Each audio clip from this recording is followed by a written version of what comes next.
The Indian Hill School District is a model of academic excellence with a high expectation for student performance and a positive school climate. However, three major concerns threaten our schools. First, our school buildings are 40 to 50 years old with deteriorating infrastructures. Second, our schools are overcrowded with a forecast of continuing growth in our student population over the next decade. And finally, our facilities are unable to accommodate nationally proven modern teaching techniques. After 14 months of study, with input from parents, teachers, students, architects, and engineers, the Board of Education has concluded that the primary and middle schools must undergo renovation, and the elementary and high schools must be replaced. It seems to me that one of the critical needs of our school district right now and in the very near future is a larger, better equipped facility. It has to be more cost effective to do it today than 5 years from now, when we would be past crisis and into chaos. Let's take a closer look. The Indian Hill School District consists of 3 campuses. The primary school serves kindergarten through grade 2. The elementary school serves grades 3, 4, and 5. The middle school, which houses grades 6 through 8, is adjacent to the high school, serving grades 9 through 12. From the outside, it's hard to imagine that our nicely landscaped buildings are at the heart of the problem. But when maintenance and repair costs are well over $1 million a year, it's clear that despite aggressive maintenance, many of our mechanical systems have reached the end of their useful life. In each of the buildings, there are deteriorating conditions that can no longer be repaired. Our student population has grown 39% over the last decade. 2 enrollment studies commissioned by the board indicate our population will continue to increase 12% over 10 years. Classroom overcrowding is already an issue at our elementary and high schools, and desired student-teacher ratios are unachievable. Throughout the years I've been there, I have seen a change in the space. We seem to be carving up the space that's there by necessity, and it has led us to not be able to provide some of the activities that we'd like to. I did take a math class with probably 32 kids in it sophomore year, and that was very uncomfortable, very packed in, book bags everywhere, people everywhere. It was just very awkward. If the classroom has too many children in it, then often we have to break up during projects and go into different areas of the school, and that makes it difficult for the teacher to monitor us, and she's always in and out, so we can't really ask her the questions we might need to ask her. All of our buildings were designed and built in an era when the lecture method of teaching was the standard. Today, teachers engage students in a variety of learning tasks that require larger rooms and flexible room arrangements. To prepare for the workplace, students must learn to work independently as well as in groups. This is difficult when our average classroom is only 600 square feet, 2/3 the size currently recommended by the Ohio Facilities Commission.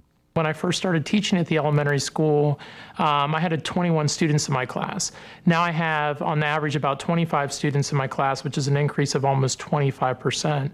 That makes for a lot of problems in the classroom because you're trying to have the ability to use groups or to move students around the room, and there's not as much room as there used to be.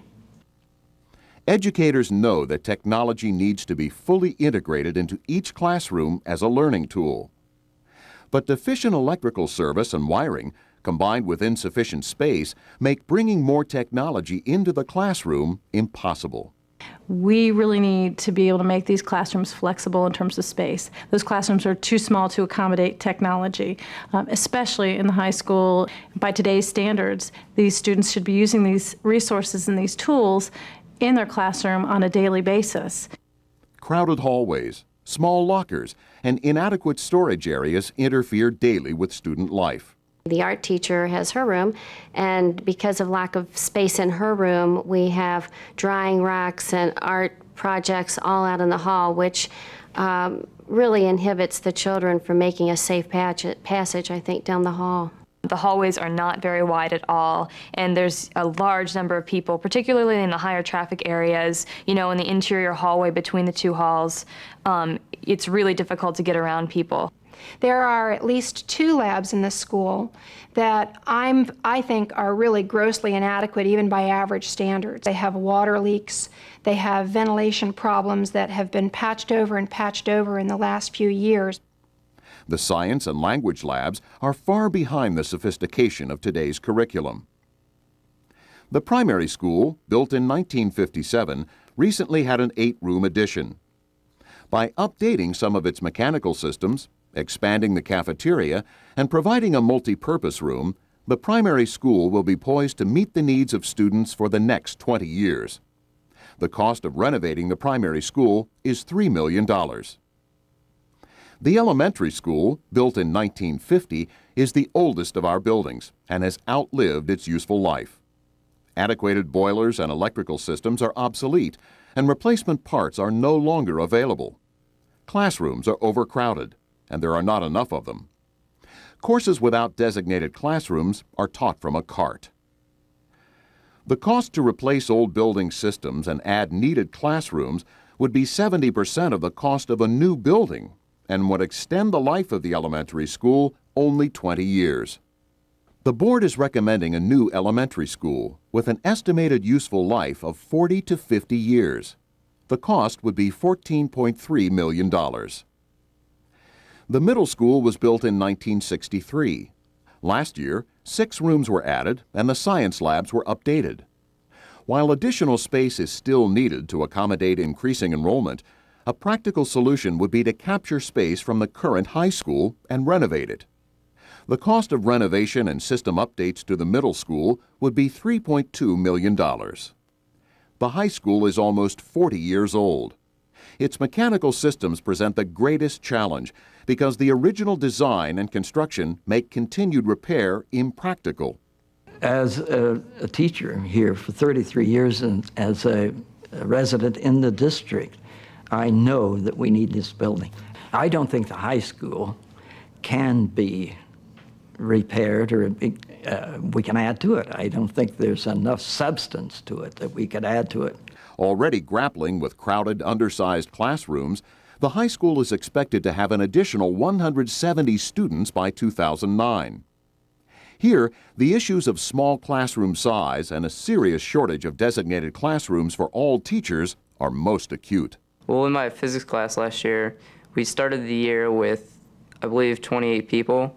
And in the first couple weeks of school, it became apparent that we needed to lose a couple people because labs and the activities that we did, the hands-on stuff, would just not coincide with having that many people in a classroom. The cost to renovate the existing high school, adding just 20 years to its effective use, exceeds $19 million.